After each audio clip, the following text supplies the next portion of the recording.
Today we are going to discuss about the building laws generally, the basic building laws. So these are mostly we are going to prefer this model building bylaws 2016 that I have already uploaded in the ERP, so you can check it. So this is given by Town and Country Planning Organization, Ministry of Urban Development. Also, with respect to every municipal corporations, they have their own bylaws. So if you get your hands on some Siliguri or others area, like I am going to show you Kolkata municipal corporations, they have their own bylaws regarding what will be the basic building criteria like height and open space. What are the requirements that will I will show you. Okay. And this is model. This is given. So we'll take this as our main bylaw guide for now. And whenever you will go through a particular bylaw of a particular municipal corporation, they will be providing you the bylaws. Okay.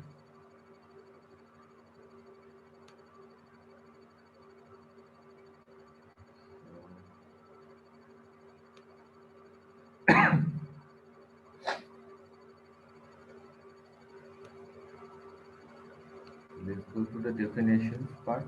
Then,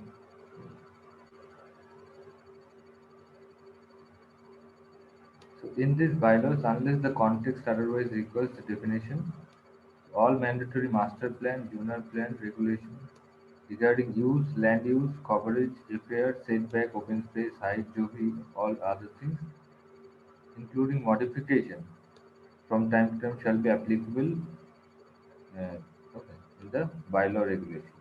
So first is the access.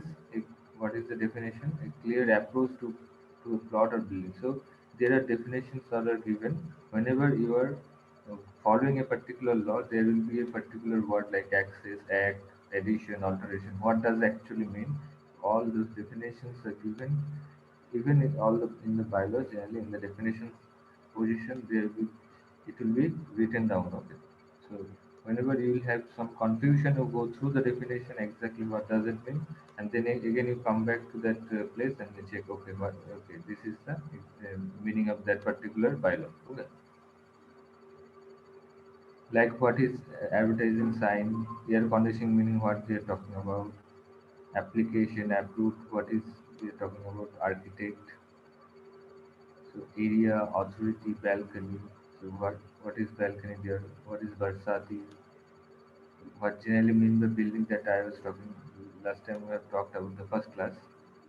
A building a structure constructed with any material whatsoever for any purpose, whether used for human habitation or not, includes foundation, plinth, walls, floor, chimney, plumbing, building services, fixed platforms, etc. It should have that verandas, balconies, part of the building or anything affixed there मतलब उसके साथ और भी अगर कुछ part जुड़ा हुआ है building के साथ any wall enclosing or intend to enclose any land or space sign outdoor display structure etc tanks constructed or fixed for storage chemicals or for water swimming pool etc all types of buildings are defined between A to B buildings below, except tents, shamianas, tarpaulin shelters erected temporarily for temporary purposes and ceremonial occasions shall be considered uh, buildings. So, without tents, shamiana, जो tarpaulin का जो shelter generally वो फिर without that, except that whatever building that which has this six component will be called a building. So depending upon the activity, like here total how many? 1, 2, 3, 4, 5, 6, 7, 8, 9, 10, 11. 11 categories buildings are provided, different types. First is the residential building, which is our main concern here. Includes a building in which sleeping, living accommodation is provided for normal residential purpose with cooking facilities and includes one or more family dwellings, apartment house, flats and garages and such buildings. So this is the residential building where actually the general purpose for sleeping, living and which has one to more human people will be there. Okay. Then education includes a building exclusively used for school or college recognized by the authority of board or university or any other competent authority involving assembly for instruction, education, recreation, incidental to education use and including building for such uses as research institution. The education buildings any जो भी building है that is purpose for जो school college जो भी है and it should be approved by some board और some competent authority that it is educational building कोई भी मतलब कोई भी खोल के मतलब तुम घर में रेजिडेंशियल बिल्डिंग में ही कोई पढ़ा रहा है या कुछ कर रहा है that is not the educational building it should have that approved by a competent authority that it is for that instruction and education purpose then only it will be called as the educational building. Then institutional that includes a building constructed by government, semi-government organization or registered trust or used for medical treatment and for auditorium complex, all the things, then it will be called the institutional building. मतलब जो hospital वगैरह that is the institutional building. Then assembly building, a building or part thereof where groups of people less than 50 congregate and gather for amusement, recreation, social, religious purposes. Those are them. जिसमें 50 से कम कोई portion है जिसमें city hall हो drama cinema theatres those are the called assembly building. Dance halls, gym खाना road railway all portion है जहाँ पे लेस देन 50 जहाँ पे असेंबल होते हैं लोग that is the assembly building which is but people should be less than 50 for whatever the purpose it is. Then the business building which is thereof used principally a transaction of business and or of accounts, records including offices, banks, professional courthouses, etc. If their principal function is transaction of business or keeping books and records, so business building के अंदर तुम्हारा building का जो bank का जो building होगा that will be a business building.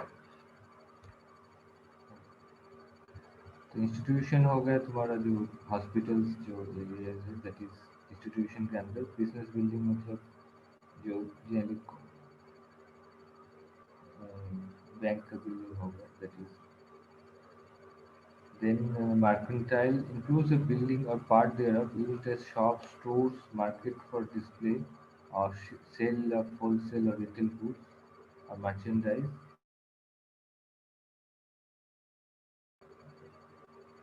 जिस building के अंदर मतलब जो भी तुम सेलर मार्केट इसमें जाओगे तो you will see that the shops और स्टोर्स जो डिस्प्ले कर रहे हैं उसमें अपना स्टोरेज है ऑफिस रूम है सर्विस फैसिलिटी है so those are the whole building is known as the mercantile building. Then the industrial building, which includes a building or part thereof wherein products or material are fabricated, assembled, processed, तो that is plant का जो laboratories हो गया, power plants हो गया, जिसमें these are the industrial building. Storage building मतलब part used for storage, wares, merchandise includes building used for warehouse, cold storage. So basically जो storage करने के लिए public garage हो गया, hangar truck जो इसमें warehouse सामान रखने के लिए या फिर कोई मर्चेंडाइज रखने के लिए जो रूम्स है that is storage house okay there is hazardous buildings also which store the radioactive substances or explosive materials or storage handling manufacture of which highly corrosive toxic non तो जो जनरली केमिकल जो plants है ना building है जहाँ पे chemical सामान रखते हैं या फिर जहाँ पे कोई explosive material रहता है गैसेस रहता है so those are the building as hazardous building जो उसके बाहर भी साइन रहता है उसमें a building partly used for non-residential activities and partly for residential purpose. So that is known as mixed land use building. तो ये जो पर्टिकुलर जो मॉडल लॉ बाय लॉ है इसमें there whatever this definition they are saying that this is this building they are taking this as this building so this is whenever they are referring in this law only then they will when they will say that okay mixed land use building then they will mean by this okay. it may happen that some particular bylaw there may change some building depending upon the area and the there. Okay. So there, whenever you referring that particular bylaw of a particular corporation, so you go through their definition rather than what they actually mean by particular building. So here, this model bylaws here, these are their definitions, which are more or less mostly the same for every other bylaw as well. Okay. But still, there may be some changes here and there. So you, whenever you are following a particular bylaw, you follow their definition rather than you go through and you go through their whatever they given the definition there. Then the types of building based on design and height. So detached building, multi-story building, semi-detached building. So you go through this already. What are unsafe building that slum? What does it mean by slum? What is building when we are talking about building height? What actually does it mean? So in the case of a flat roof, from average level of front door or continues to the highest point of the building. Okay, building का जो height दिया है roof का जो level है और तो front floor से and the continuous to the highest point of the building मतलब तुम्हारा जो मतलब हाईएस्ट पॉइंट वर्टिकल डिस्टेंस जब मेजर करो तो फ्लैट रूफ्स का जो एवरेज लेवल ले लो फ्रंट रोड का फ्रंट जो भी तुम्हारा रोड है उसका एवरेज लेवल मतलब ऊपर नीचे हुआ तो उसका एवरेज एक लेवल उससे हाईएस्ट बिल्डिंग का जो हाईएस्ट पॉइंट है that will be your building है अगर पिच रूफ है मतलब जहाँ पे तुम्हारा मतलब क्या बोलते हैं उसका मतलब टीन का जो घर होता है ना जो है जो मतलब फ्लैट नहीं है रूफ में मतलब रूफ जो है जो पिच में है मतलब थोड़ा सा एंगल्स में है थोड़ा in that case in case of pitch roof up to point where the external surface of the outer wall intersects the finished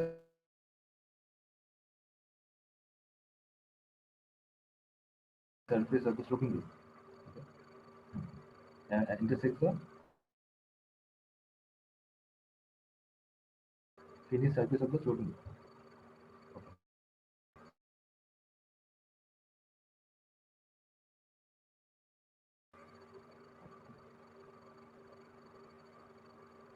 okay तुम्हारा स्लोपिंग रूफ जहाँ पे आके मिल रहा है तुम्हारा जो फिनिश सरफेस है स्लोपिंग रूफ का और जो एक्सटर्नल आउटर वॉल का जो सरफेस जहाँ पे कट कर रहा है तो वो जो पॉइंट होगा so,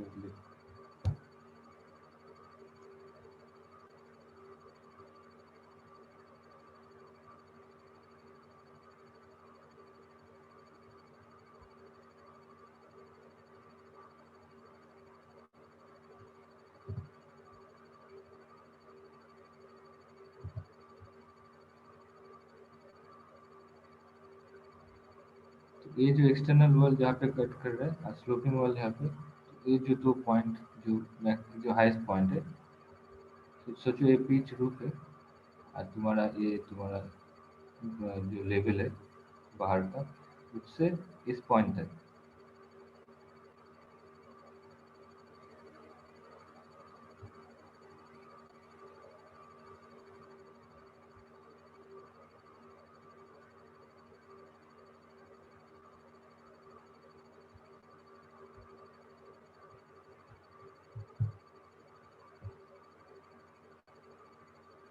ठीक है ये इस पॉइंट से इस पॉइंट तक का जो that will be your height okay building height then in the case of gables facing the road midpoint between the eaves level and the ridge मतलब वो भी सेम अगर गेबल्स है तो उसका जो ये जो ईप्स लेवल होता है ना जहाँ पे जाकर पॉइंट ये फिनिश हो रहा है ये जो पॉइंट होता है दैट इज योर ईप्स लेवल से हाँ ये पॉइंट तक that will be your building height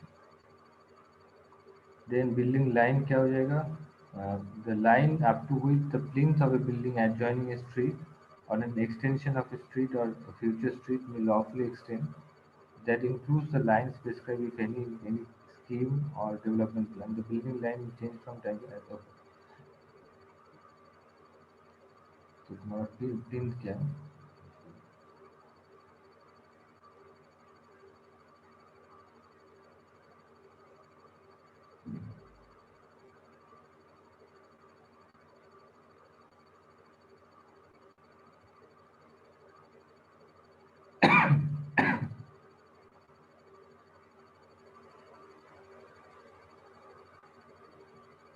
ये विजिबल है ना? हेलो?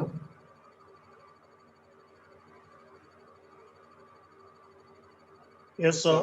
ओके, तो तुम्हारा ये दिख रहा है ना, फाउंडेशन का कंक्रीट, देन फाउंडेशन, उसके बाद जो ग्राउंड लेवल तक जहाँ तक है, ग्राउंड लेवल से जाके जहाँ से तुम्हारा फ्लोर चालू हो रहा है आफ्टर फिनिशिंग,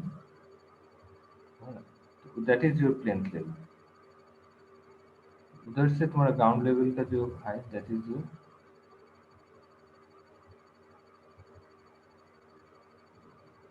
प्लेन लेवल। उसके ऊपर प्लेन के ऊपर थोड़ा सा you can see there is a damp proof course, और जो जिसको बोला जाता है डीपीसी, मतलब जिसकी वजह से डैम्प प्रूफिंग के जो भी कि तुम्हारा नीचे से जो भी मॉइस्चर ऊपर ना आ जाए, तो उसको डैम्प प्रूफिंग के लिए जो कोर्स किया जाता है, तो that is your damp proof course. तो उससे नीचे जो पोर्शन है जिसकी फ्लोर खत्म हो रहा है, that from there the plinth से ग्राउंड लेवल तक जो पोर्शन है that is your plinth. This is your floor का हो गया। उसके ऊपर जो फिनिशिंग है, जो भी तुम मार्बल वगैरह दे रहे हो, तो that is your floor. Floor ultimately finally finish floor level.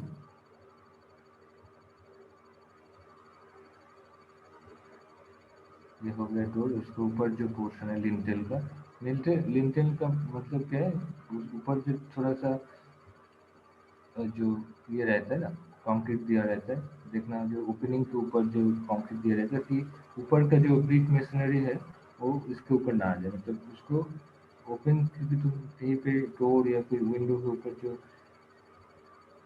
जो स्पेसिंग दिया ना, तो इसके ऊपर जनरली क्या होता है, लिंटेल का एक मतलब छोटा सा बीम जैसा दिया जाता है कि ऊपर का जो भी मटेरियल है मतलब मशीनरी,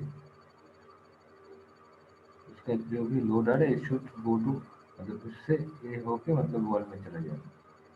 दैट इज लिंटेल। मतलब ये स्ट्रक्चरल कोई पर्पस नहीं लिंटेल का, वो जस्ट ओपनिंग स्पेस के जो भी ओपनिंग जगह है उसके ऊपर जनरली लिंटेल का बीम दिया जाता है, जस्ट सो दैट हमारा जो भी ऊपर का मशीनरी का जो लोड है वो should pass to the next आसपास का जो वॉल में चला जाए। तो दैट इज द लिंटेल। ऊपर जो brick machinery, then roof level. तो जब भी तुम हाइट माप रहे हो, जो जनरली जो habitable height, so this floor से this will be your height of the room. या फिर अगर इधर दूसरा कोई सोचो स्लैब जिसके ऊपर रखा हुआ है, ये तो जैसे स्लैब दिखा रहा है कि डायरेक्टली मशीनरी ऊपर, ऐसा तो नहीं होता, ये बीम के ऊपर होता है। तो ये बीम से अगर बीम रहा, बीम के ऊपर जनरली स्लैब रहेगा, है ना? तो उससे भी ये भी एक हाइट होता है, दैट इज ऑल्सो हाइट। सो और ये जो हाइट बोल रहा है, हाइट ऑफ द मतलब एक्चुअल पूरा मतलब स्लैब से जो है उसका हाइट कुछ होना चाहिए। ये जो बीम जो मिनिमम जो बीम है, बीम से जो क्लियर हेडरूम जो होना चाहिए वो हाइट कितना होगा, that is also can be. तो इसके ऊपर तुम्हारा वेदरिंग कोर्स हो गया, देन जो रूफ के ऊपर जो छोटा सा वॉल वॉल रहता है आसपास, that is parapet.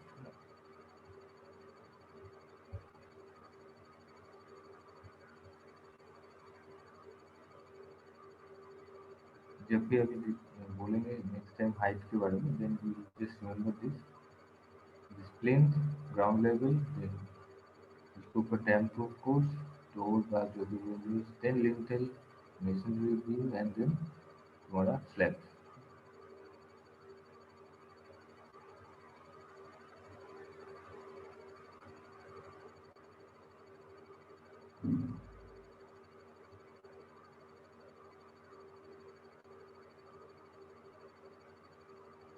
What is carpet area? The covered area of the usable rooms of a dwelling at any floor. Wall को छोड़ के जो पोर्शन रहेगा, जो पोर्शन तुम्हारा यूजेबल पोर्शन है वॉल रूम का, that is your carpet area.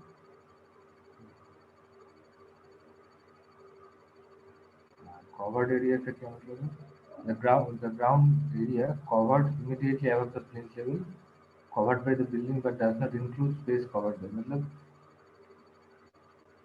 जो ग्राउंड एरिया क्या होगा, सॉरी कवर्ड एरिया क्या होगा, जिस जो plinth level floor external wall तक जो ग्रोस एरिया होता है, मतलब एक्सटर्नल वॉल से external wall total floor area कितना है, that is your covered area.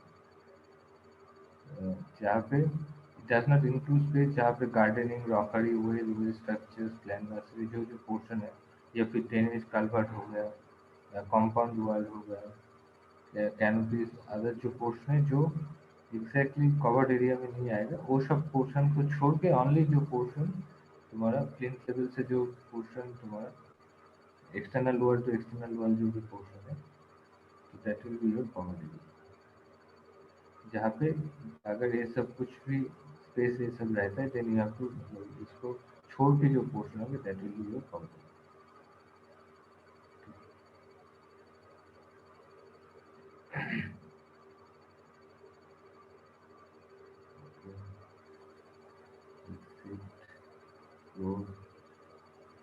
हाँ, फ्लोर एरिया रेशियो का मतलब क्या है, ये जो भी हम लोग एक बार देख लेना है।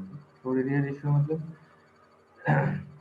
the quotient obtained by dividing the combined cover area, जो plinth area all floors का जो generally combined जो भी हॉल कॉम्बाइंड मतलब तुम्हारा अगर 3 फ्लोर रहेगा तो 3 फ्लोर का कितना टोटल मतलब प्लिंथ एरिया होगा और टोटल जो कवर्ड एरिया होगा कॉम्बाइंड, तो सब मिला के जो कवर्ड एरिया कॉम्बाइंड, अगर 3 फ्लोर होगा तो हर का 1 2 3 का फ्लोर का कितना कवर्ड एरिया है सब मिला के, अगर 1 फ्लोर हुआ तो 1 फ्लोर का, 2 फ्लोर हुआ तो 2 फ्लोर का, 3 फ्लोर, तो you take that combined covered area of all floors, uh, अगर and accepting areas specifically exempted under this regulation, मतलब जो जैसे दिया हुआ ना कवर्ड एरिया में कौन सा पोर्शन तुमको एग्जाम करता है, वो छोड़ के जो तुम्हारा कवर्ड एरिया है of all floors and divided by the total area of the plot, तुम्हारा जो जिस एरिया में तुम्हारा ये चल रहा है, तो एरिया का जो जनरल जो area of the plot total plot है, so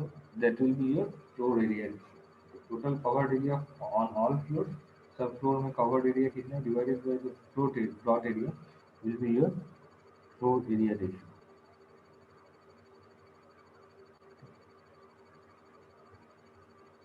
These are the things, और भी बहुत सारी चीज़ है इसमें।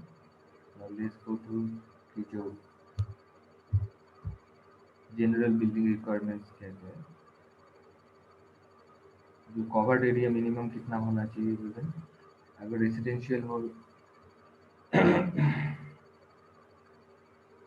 रेसिडेंशियल एरिया हुआ तो कवर्ड एरिया कितना होना चाहिए पर स्क्वायर मीटर ऑफ प्लिंथ का कवर्ड एरिया में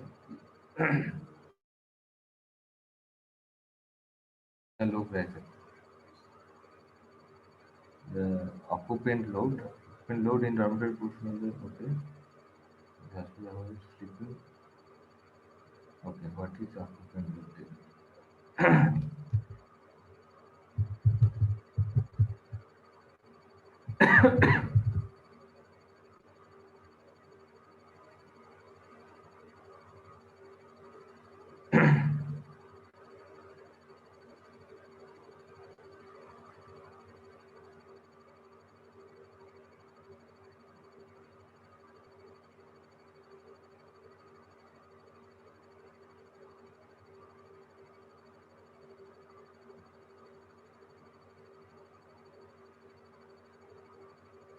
कितना एरिया करके पर ऑक्यूपेंट चाहिए,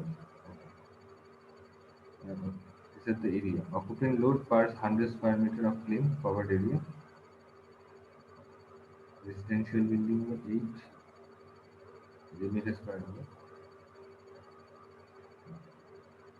एजुकेशन बिल्डिंग में कितना है, इंस्टीट्यूशन में कितना है, असेंबली, तो डिफरेंट बिल्डिंग में कितना एरिया चाहिए ऑक्यूपेंट के हिसाब से पर 100 स्क्वायर मीटर में इतना एरिया कवर्ड, इतना कवर्ड एरिया होना चाहिए जहाँ पे तुम्हारा एटलीस्ट यूजेबल पोर्शन रहे।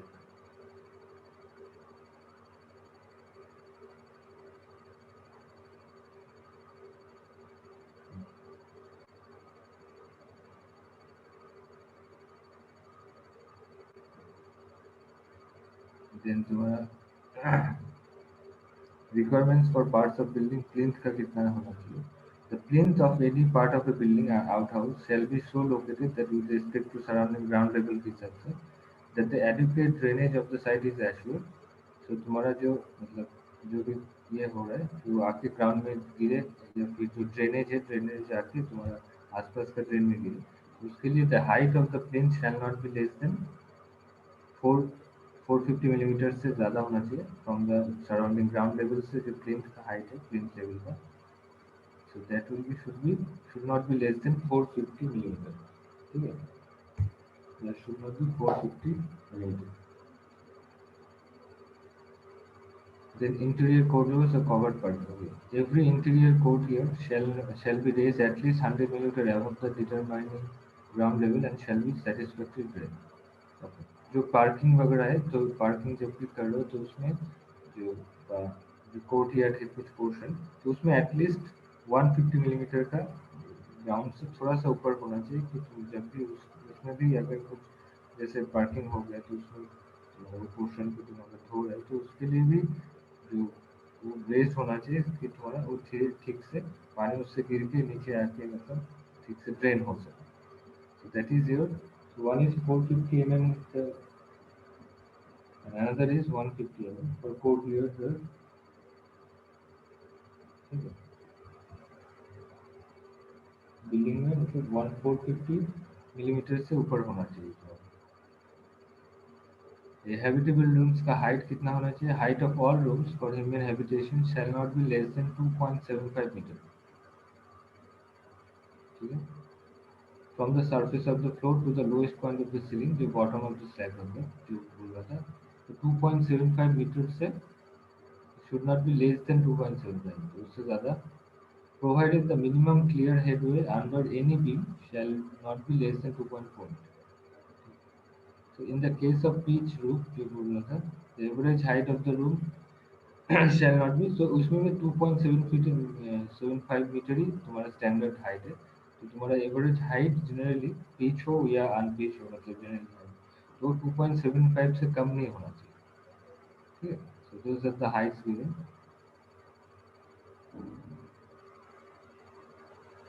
और एजुकेशनल इंडस्ट्रियल बिल्डिंग में कितना हाइट होना चाहिए? अगर तुम्हारा बिल्डिंग में ये आ रहा है एयर कंडीशनिंग है, तो एयर कंडीशनिंग का डार्क थोड़ा सा नीचे से जाता है ना, तो डार्क का बाद भी बार सीलिंग कोई फॉल सीलिंग आया तो फॉल सीलिंग से भी एटलीस्ट 2.4 मीटर का मतलब हाइट होना चाहिए। तो दैट इज टोटल हाइट तुम्हारा 2.75 मीटर से बड़ा होना चाहिए। और अगर एयर कंडीशनिंग का ऐसा कुछ है तो भी मतलब 2.4 मीटर से कम नहीं होना चाहिए अगर फॉल सीलिंग वगैरह भी लगा।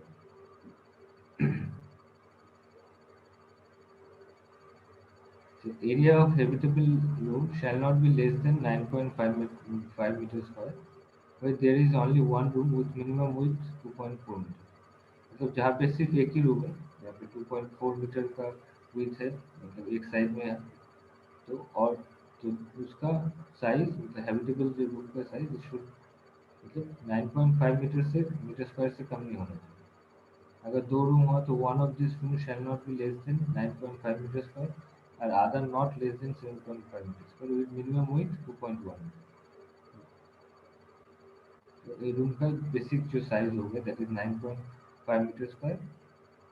मतलब एक मतलब कोई अगर रूम में रह रहे और दूसरा दो रूम हो गया तो उसमें 7.5 मीटर तक तुम अलाउ कर सकते हो। अगर दिस दैट 9.5 मीटर स्क्वायर से area of the habitable room should not be less than this।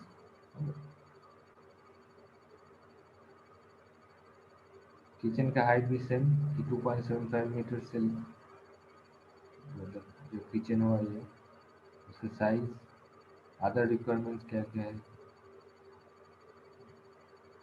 Bathroom का हाइट मतलब इट शैल नॉट बी जो lowest point of the ceiling ये 2.1 मीटर तक तुम कर सकते हो बाथरूम। अगर तुम रहने के लिए इट इज 2.75। और जो साइज है रूम का और बाथरूम का और क्या जनरल जो रिक्वायरमेंट्स क्या है।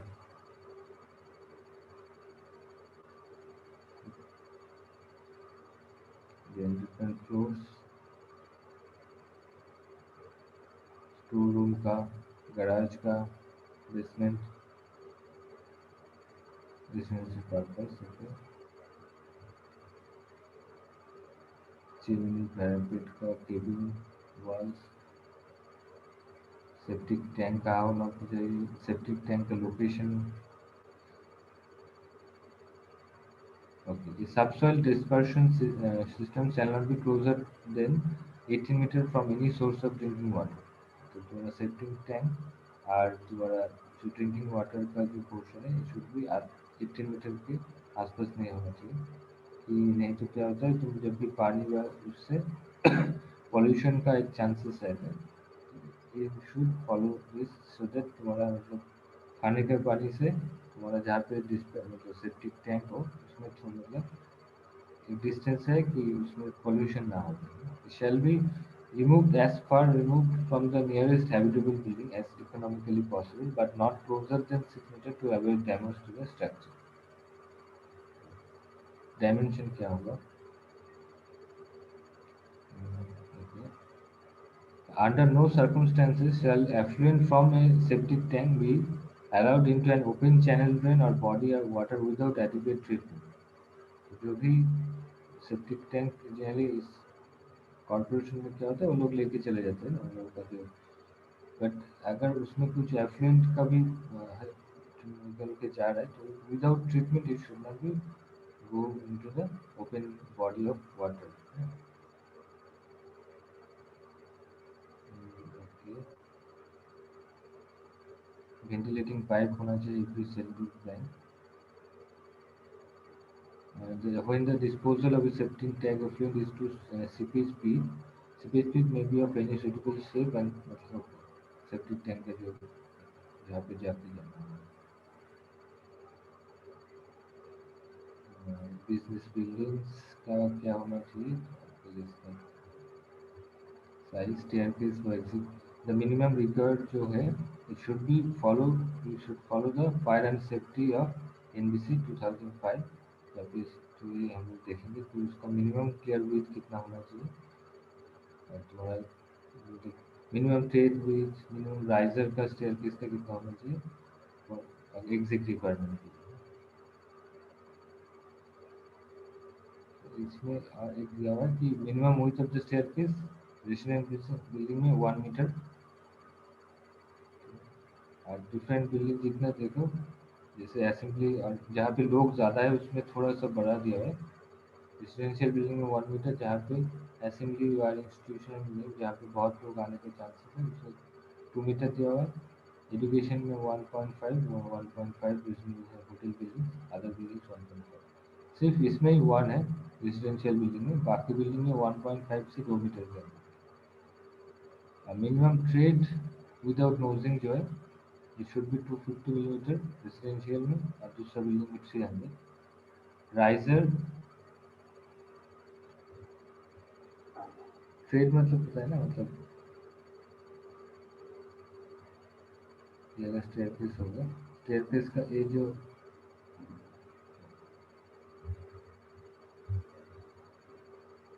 स्टेयरकेस का ये जो ऊपर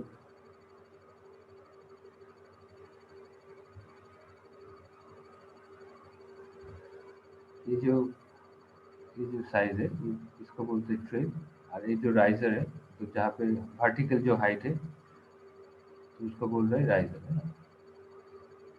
तो मिनिमम विड्थ क्या होना चाहिए 250। नोजिंग मतलब इसको जब भी ऊपर उसके ऊपर कुछ देते हो तो उसमें कुछ पोर्शन, अगर उसमें ऊपर कोई पत्थर या फिर मार्बलिंग कर रहे हो तो उसकी वजह से क्या होता है ट्रेड में कुछ पोर्शन बाहर निकल रहा रहता है ना, तो दैट इज योर नोजल। तो नोज विदाउट नोजिंग सिर्फ হ্যালো सिंगल। স্যার। हेलो, हाँ बोलो। স্যার আপনি কি কোনো ডায়াগ্রাম দেখাচ্ছেন? কারণ কি এখনো কিন্তু আমরা পেজ 6 এর শীটটাই দেখতে পাচ্ছি।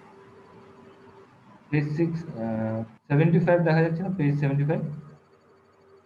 এখানে ফ্লোর এরিয়া রেশিও যে এফএআর এর যে শীটটা সেটাই দেখা যাচ্ছে। 75 দেখাচ্ছে না, 75 পেজ নাম্বার। না, না, না।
तुम लोगों के पास ये होगा ना, हेलो, ऐसे।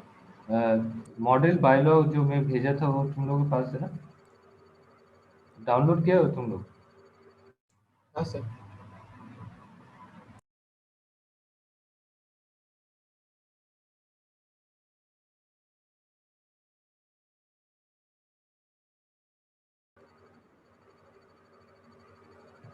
देखो मैं उसमें दो दो कोड जो है, एक है नेशनल बिल्डिंग कोड और एक है मॉडल मॉडल बायलॉज।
हेलो, अभी दिख रहा है ना?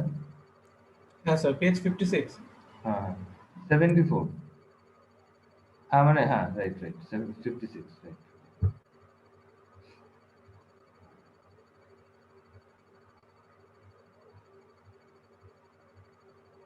Store room height, bathroom heights, kitchen heights, you can see ना,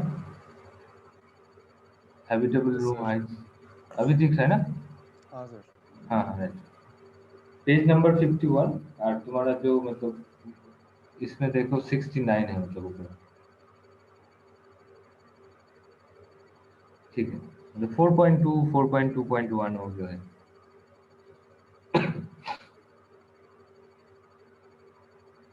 जो मतलब ईआरपी में भी मैं देख के रखा हूँ, उसमें भी तुम लोग डाउनलोड कर लेना कि प्लिंथ का मतलब मिनिमम हाइट कितना होना चाहिए।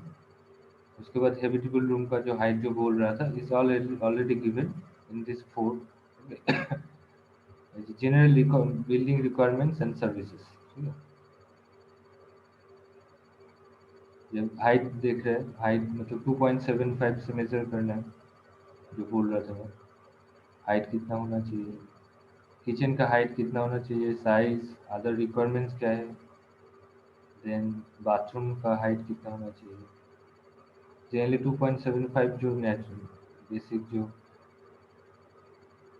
रूम्स है उसमें 2.75 मीटर होना चाहिए, उससे बड़ा होना पड़ेगा एज पर मतलब जो लॉज है, by law, model by law है इसमें। इवन फिर से बोलो, जो कॉरपोरेशन में दूसरे कॉरपोरेशन में जाओगे तो कॉरपोरेशन का उसके हिसाब से कुछ बाय लॉज होता है ना।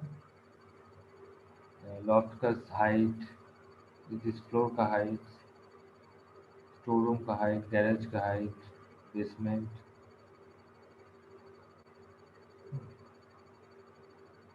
सेप्टिक टैंक भी बोल रहा था, मतलब सेप्टिक टैंक कहाँ पे, लोकेशन कहाँ पे होना चाहिए, मतलब जितना हो सके दूर में जाओ, but it should not be closer to 6 metre.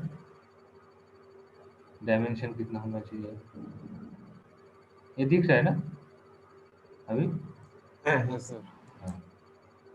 Every septic tank shall be provided with ventilating pipe of at least 50 millimeter diameter. So all these are given. Exactly dimension क्या होगा, inlet pipe कहाँ पे जाएगा, effluent कहाँ पे जाएगा, all those things.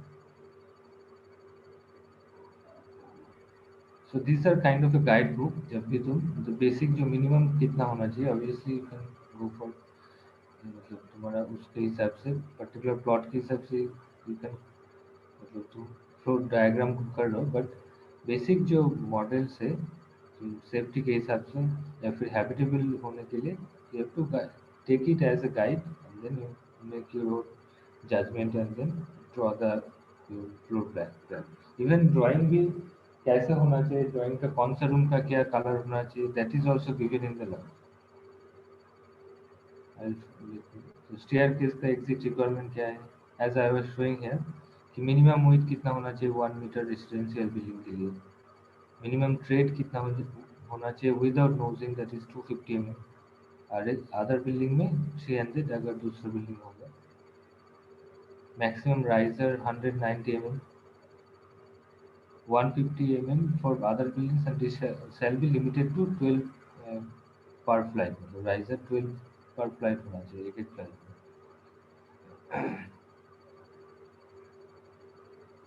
और भी एग्जिट का जो रिक्वायरमेंट्स है वो एज पर जो national building code fire and safety part 4 में दिया हुआ। अब इससे जैसे तुम पूछ रहे non residential building, swimming pool का क्या रिक्वायरमेंट्स है, लाइटिंग ओवरहेड वायरिंग वगैरह, मेन मतलब एंट्रेंस का क्या होना चाहिए, कितना एग्जिट होना चाहिए,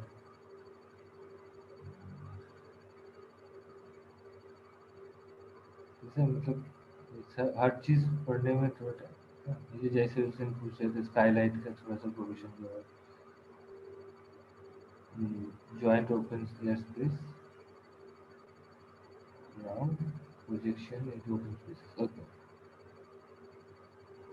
बिल्डिंग के हिसाब से जैसे 10 मीटर का बिल्डिंग है तो एक्सटीरियर ओपन स्पेस कितना हो जाए कि बहुत रियर और साइड्स ऑफ इस प्लॉट का पास में कितना स्पेस रहना चाहिए, तो जैसे 3 मीटर दिया हुआ है, उसका नियर सब साइड में 3 मीटर करके दिया हुआ है। अगर बिल्डिंग का हाइट 15 मीटर है उसके लिए कितना एक्सटीरियर ओपन स्पेस होना चाहिए आसपास, front rear and sides in each plot में कितना स्पेस होना चाहिए,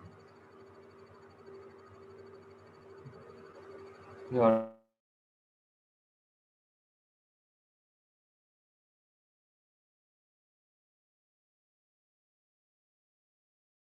और भी अच्छे से दिया हुआ है तुम्हारा जो केएमसी का जो है, ठीक है ये कुछ भी।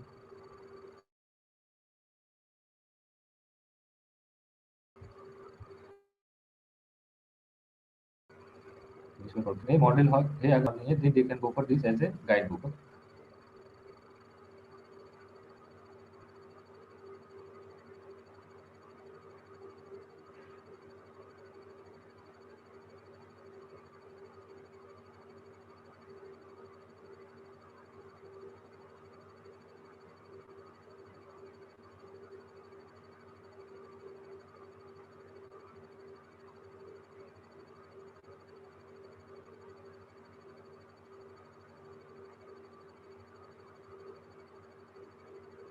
ये अभी दिख रहा है ना, जस्ट मतलब जो पेज खुला हुआ है, हाँ sir. so you can Kolkata gazette का डिपार्टमेंट ऑफ म्युनिसिपल अफेयर्स वही राइटर्स बिल्डिंग कोलकाता से जो है, procedure for sanction site plan building plan sizes of drawing sheets का क्या है, colouring notation of a plan, dimension specification all are given. जब भी तुम डाल रहे हो building permit ground for refusal, अगर तुम बिल्डिंग परमिट में क्यों वो लोग रिफ्यूज करेगा, अगर बिल्डिंग परमिशन एग्जीक्यूशन कैसे होगा,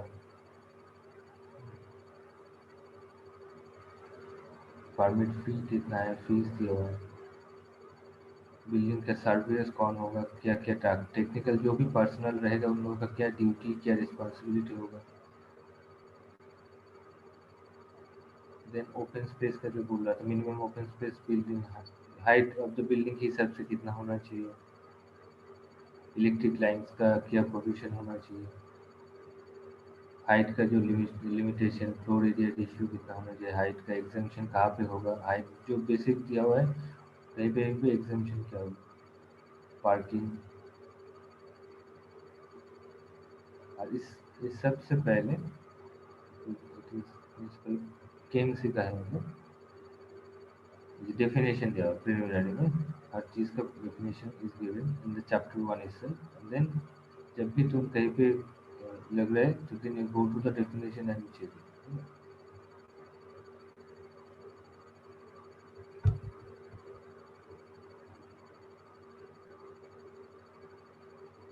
जैसे ओपन स्पेस का भी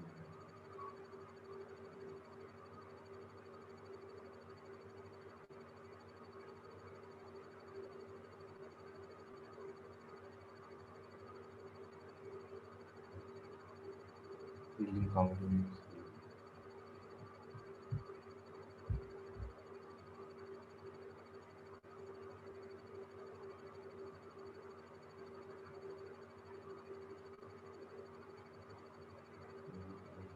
एरिया हाइट का limitation,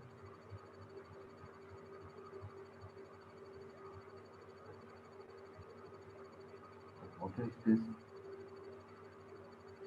No building shall be at any time be erected or on any open space prescribed under these rules for a building and forming part of the shall not open into account in determining of the okay. On one side not to be taken to another side, मतलब prescribed जहाँ पे दिया हुआ है उसके हिसाब से उसको चूज करना है।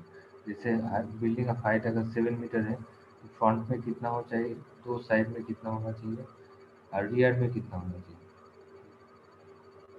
अगर ऐसा है कि तुम्हारा जो बिल्डिंग का मतलब ऑब्वियसली प्लान के हिसाब से स्ट्रेट नहीं है, थोड़ा सा मतलब या फिर जैसे इरेगुलर शेप का है back of the building, having irregular shape of the back, then rear open space will be considered on the basis of average। मतलब तो तुम्हारा जो बिल्डिंग का जो वॉल है मतलब जहाँ से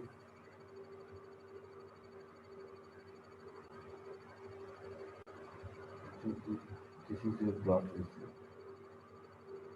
तुम्हारा बिल्डिंग का पीछे जो बिल्डिंग ड्रॉप है,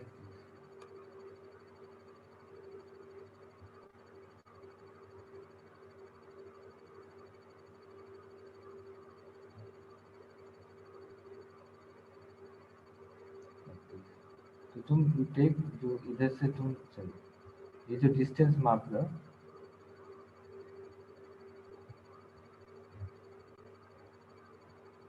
ये जो डिस्टेंस माप लो you take that is your मतलब जो एवरेज जो इधर का जो हाइट होगा ये इसका डिस्टेंस मापो, इसका डिस्टेंस मापो, उसका एवरेज लेंगे एंड दैट टेक वो जो एवरेज जो तुम्हारा रियर एंड वॉल से जा रहा है दैट शुड बी तो तुम take that as your rear spacing, ठीक है, या फिर जो भी साइड का भी स्पेसिंग है तो we take that as a average value. अगर तुम्हारा शेप इरेगुलर है तो तुम्हारा जो प्लॉट का जो मेन लाइन है मतलब जो प्लॉट का जो लाइन है उससे तुम जब भी उसका चेंज कर लो मतलब थोड़ा सा इरेगुलर कर लो तो take from that to the जो भी तुम्हारा प्लान का रेजिडेंशियल एरिया का प्लान है तो वो पोर्शन को तुम take that as average value. तो एवरेज जो वैल्यू है you take that as the key at least 1.2 meter या फिर 1.2 मीटर ओपन स्पेस फ्रंट या फिर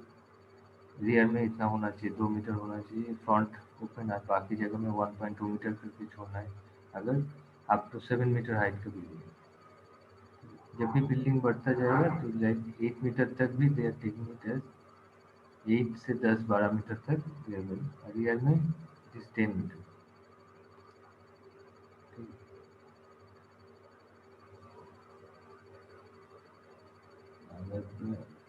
बिल्डिंग फॉर एजुकेशनल यूज़ के लिए जो मतलब एजुकेशनल बिल्डिंग में क्या स्पेसिंग होना चाहिए, इंस्टीट्यूशन असेंबली बिजनेस जो भी बिल्डिंग्स है उसमें क्या होना चाहिए,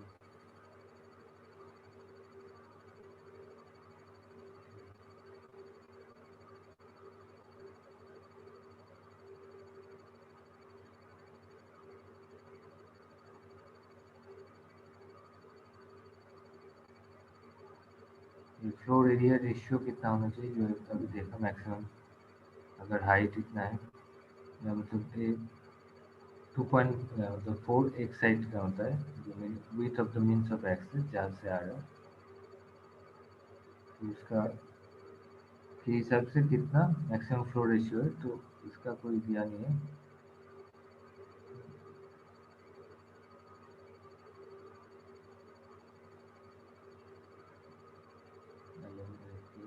फ्लो रेशियो कितना होना चाहिए, कवरेज कितना होना चाहिए,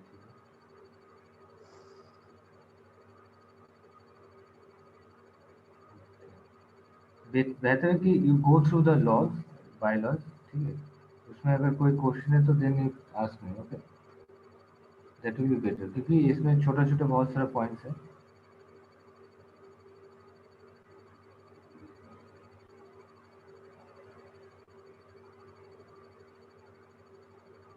ना।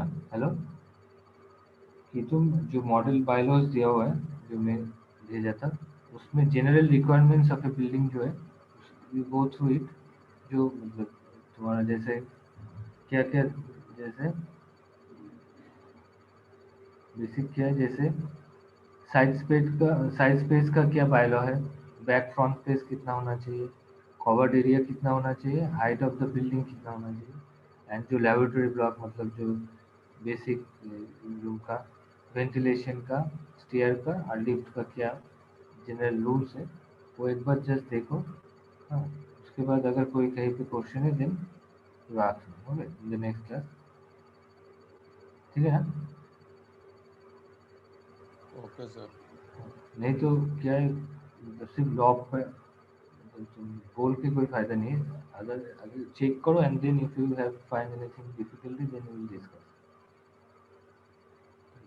तो general requirements of a building बोल के जो पोर्शन है बायलॉज में, यू गो थ्रू इट, ठीक है, किसका क्या हाइट होना चाहिए, क्या है, गो थ्रू इट, अगर कहीं पे कुछ कंफ्यूजन है then we can discuss in the next, ठीक है।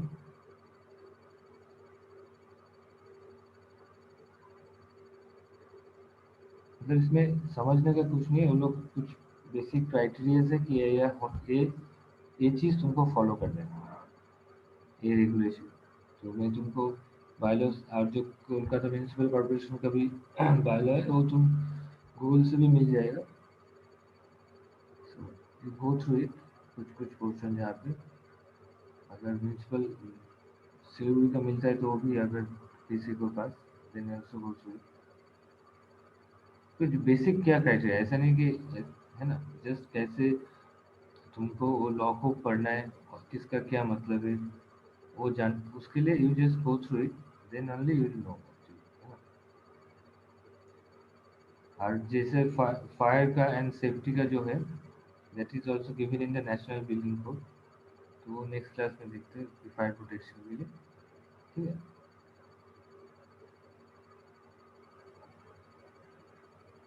ठीक है सर।